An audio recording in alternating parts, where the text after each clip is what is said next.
10 Shubha Impress টেলিফিল্মের প্রযোজনায় ছবিটি নির্মাণ করা হয়েছে কবিগুরু রবীন্দ্রনাথের একই নামের বিখ্যাত ছোট গল্প অবলম্বনে। মূল চরিত্রে পূর্ণিমা থাকলেও শাকিব খানও এ ছবিতে তার যোগ্যতার স্বাক্ষর রেখেছিলেন। এ ছবিটি তার ক্যারিয়ারের একটি ভিন্নতা সৃষ্টি করেছে। তিনি দেখিয়েছেন শুধু বাণিজ্যিক ছবি নয়, তাকে নিয়ে সাহিত্যিক ছবিও সম্ভব। ভালো গল্প, ভালো অভিনয় এবং ভালো মিউজিকের দেখা মিলেছিল এই সিনেমাতে।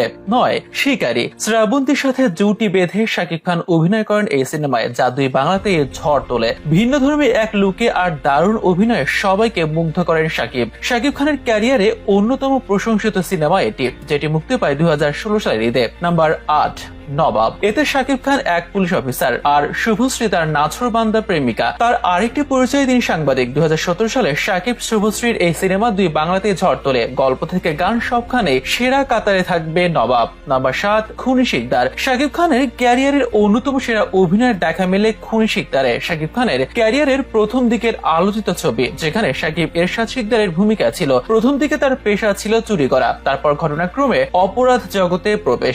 শাকিব কেন্দ্রিক ছবির মধ্যে এটি প্রথম দিকে থাকবে, যেটি দর্শককে আনন্দ দিয়েছে আবার কাঁদিয়েছে। নাম্বার 6 কোটি টাকার কাবিন। 2006 সালে মুক্তি পায় কোটি টাকার কাবিন ছবিটি। এই ছবির মাধ্যমে মূলত শাকিব খানের পরিচিতি ছড়িয়ে যেতে থাকে। এমনকি অপু বিশ্বাসের সঙ্গে শাকিবের প্রথম ছবি এটি। বক্স অফিসেও বাজিমাত করে এই সিনেমা। Number 5 city terror. এই সিনেমায় একসাথে দেখা মেলে মান্না ও শাকিব খানের। সে সময় অভিনয় দিয়ে সুপারস্টার মান্নাকেও ছাড়িয়ে যান তরুণ অভিনেতা শাকিব, যা তাকে এনে দেয় বিরাট খ্যাতি। এ ছবির ক্লাইম্যাক্সে শাকিব খান যে অভিনয়টা দেখান, সেটি অনেকের চোখে জীবন লেগে থাকবে। নাম্বার 4 চাচ্চু। শাকিবের ক্যারিয়ারের অন্যতম জনপ্রিয় ছবি চাচ্চু। গল্পে শাকিব খানের ভূমিকায় এক দৃঢ় প্রতিজ্ঞ পুলিশ অফিসারের। বড় অফিসারের মেয়ে অপু তার প্রেমে পড়েন, কিন্তু শাকিবের মিশন দুর্ধর্ষ অপরাধী ডিপজলের কবল থেকে ভাতিজি দিহিকে উদ্ধার করা। সিনেমা শুরু থেকে শেষ পর্যন্ত দারুণ অভিনয় করেন শাকিব খান। নাম্বার 3 ভালোবাসলেই ঘর বাঁধা যায় না। এই সিনেমা দিয়ে প্রথমবারের মতো জাতীয় চলচ্চিত্র পুরস্কার পান শাকিব খান। এটিতে কাজী হায়াতের ছেলে শাকিব। ত্রিভুজ প্রেমের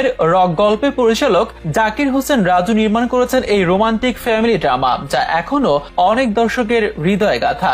নাম্বার 2 প্রিয়া আমার প্রিয়া। গতানুগতিক প্রেমের ছবি, তবে শাকিবের লুক ও এই সিনেমার গানগুলো ছিল আলাদা আকর্ষণ। শাকিবের ক্যারিয়ারে সবচেয়ে জনপ্রিয় সিনেমা। শুধু শাকিবের ক্যারিয়ারই নয়, বাংলা সিনেমার ইতিহাসে এটির মতো ক্রেজ কম দেখা গেছে। মাসের পর মাস প্রেক্ষাগৃহে থেকে নামেনি প্রিয়া আমার প্রিয়া।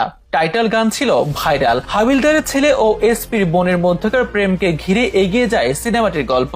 নাম্বার 1 আমার স্বপ্ন তুমি। শাকিবের অসংখ্য সিনেমার মধ্যে আমার স্বপ্ন তুমিকেই ক্যারিয়ারের সেরা মানেন অধিকাংশ দর্শক। শাকিবের ক্যারিয়ারের এক টার্নিং পয়েন্ট এই ছবিটি। এতে শাকিব খানের অভিনয়ে তাক লেগে যায় ইন্ডাস্ট্রি। তিনি তার ক্যারিয়ারকে ঘুরে দাঁড়াতে সক্ষম হন। যেখানে শাকিবের বিপরীতে ছিলেন জনপ্রিয় চিত্রনায়িকা শাবনূর, ছিলেন ফেরদৌস। ফুটে ওঠে ত্রিভুজ প্রেমের দারুণ এক গল্প, যে গল্পে মুগ্ধ হন সব দর্শক। গানগুলো সবার নজর কাড়ে।